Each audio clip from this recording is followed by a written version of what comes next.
Bismillahirrahmanirrahim. Assalamualaikum adik-adik. Di video kali ini kita akan belajar materi kelas 4, tema 1, subtema 2, kebersamaan dalam keberagaman, pembelajaran 3. Masih ingatkah adik-adik tentang indera pendengaran? Ayo simak kembali penjelasan tentang indera pendengaran. Secara umum, struktur telinga manusia dibagi menjadi 3. Telinga luar, telinga tengah, dan telinga dalam. Fungsi utama telinga luar adalah untuk menangkap bunyi dari lingkungan yang kemudian diteruskan ke telinga tengah. Bagian-bagian telinga luar meliputi yang pertama, daun telinga. Daun telinga berfungsi mengumpulkan dan menyalurkan bunyi ke liang telinga. Berikutnya, lubang telinga. Lubang telinga berfungsi sebagai tempat masuknya bunyi ke liang telinga. Lalu, liang telinga berfungsi meneruskan rangsang bunyi ke gendang telinga. Untuk telinga tengah, fungsi utamanya adalah mengubah gelombang bunyi yang ditangkap telinga luar untuk menjadi getaran. Getaran tersebut kemudian dilanjutkan pada telinga dalam. Telinga tengah terdiri dari beberapa bagian.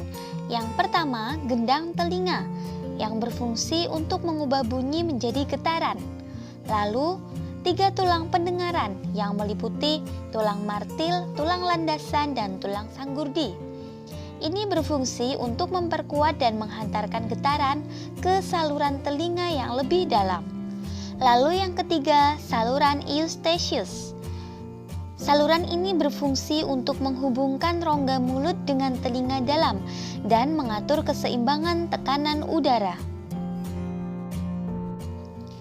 Bagian berikutnya, telinga dalam.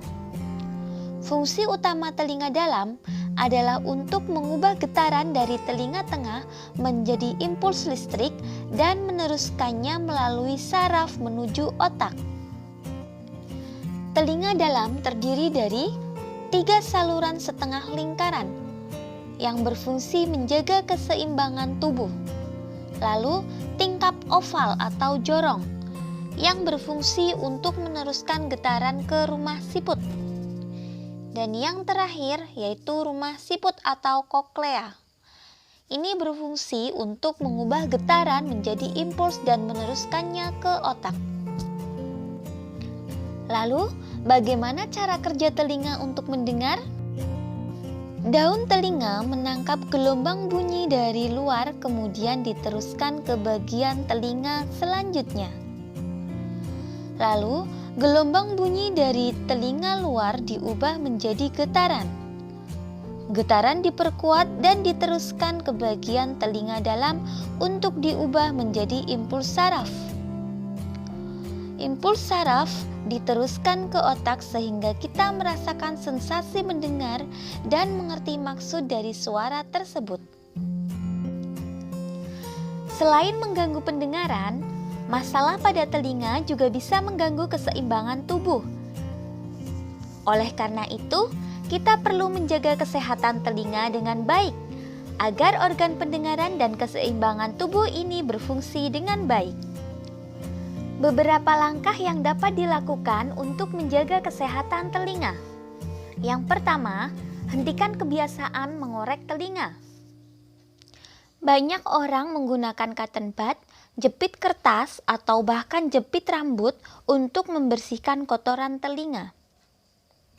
Hati-hati, kebiasaan seperti ini justru bisa melukai telinga dan membuat kotoran telinga masuk lebih dalam. Sebenarnya, telinga punya cara alami untuk membersihkan kotorannya sendiri. Tapi, jika kotoran telinga menumpuk dan membuat telinga kita terasa tidak nyaman atau pendengaran kita terganggu, sebaiknya kunjungi dokter THT untuk melakukan pemeriksaan dan pembersihan telinga dengan cara yang aman. Yang berikutnya, jauhkan telinga dari suara yang terlalu keras. Mendengarkan suara yang terlalu keras dalam jangka waktu yang lama bisa merusak telinga. Selanjutnya, hindari penggunaan ear candle. Penggunaan ear candle cenderung berbahaya karena bisa menyebabkan cedera pada telinga, seperti terbakar dan tersumbatnya saluran telinga. Yang berikutnya, menjaga telinga agar tetap kering. Kondisi telinga yang sering basah atau terlalu lembab memungkinkan bakteri dan jamur berkembang biak di dalam telinga. Hal ini akan memicu iritasi dan infeksi pada telinga. Dan yang terakhir, melakukan pemeriksaan telinga secara rutin. Melalui pemeriksaan secara rutin ke dokter, tanda atau gejala penyakit telinga dapat terdeteksi sejak dini dan tindakan penanganan bisa segera dilakukan. Berikutnya, coba adik-adik buat peta pikiran tentang indera pendengaran. Pada pembelajaran sebelumnya, adik-adik telah membaca cerita tentang tong kosong gotong royong. Baca sekali lagi cerita tersebut dan tuliskan gagasan pokok serta gagasan pendukungnya menggunakan peta pikiran berikut.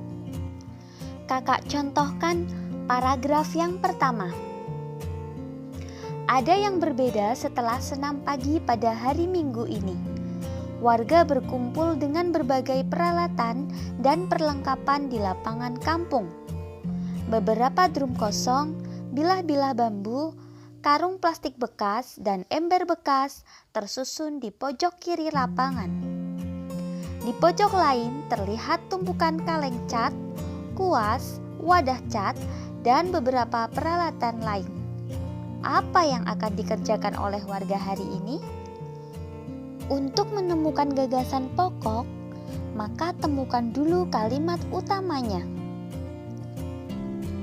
Berikut ini ciri-ciri kalimat utama dalam paragraf. Yang pertama, mengandung topik permasalahan yang dapat dijabarkan lebih lanjut. Lalu, biasanya berupa sebuah kalimat lengkap yang dapat berdiri sendiri. Kemudian, memiliki arti yang jelas tanpa dihubungkan dengan kalimat lainnya. Berikutnya, dibentuk tanpa kata sambung atau transisi. Dan yang terakhir, pada paragraf induktif, kalimat utama ditandai dengan kata-kata kunci berikut ini. Sebagai kesimpulan, yang penting, oleh karena itu, jadi, oleh sebab itu, dan dengan demikian, itulah kata-kata kunci tanda kalimat utama pada paragraf induktif. Kembali ke paragraf pertama, bacaan tong sampah gotong royong.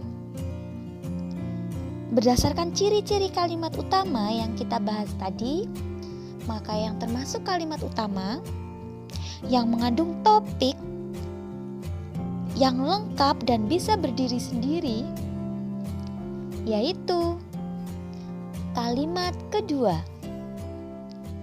Warga berkumpul dengan berbagai peralatan dan perlengkapan di lapangan kampung. Dari kalimat utama tersebut dapat kita simpulkan gagasan pokoknya, yaitu warga berkumpul di lapangan kampung.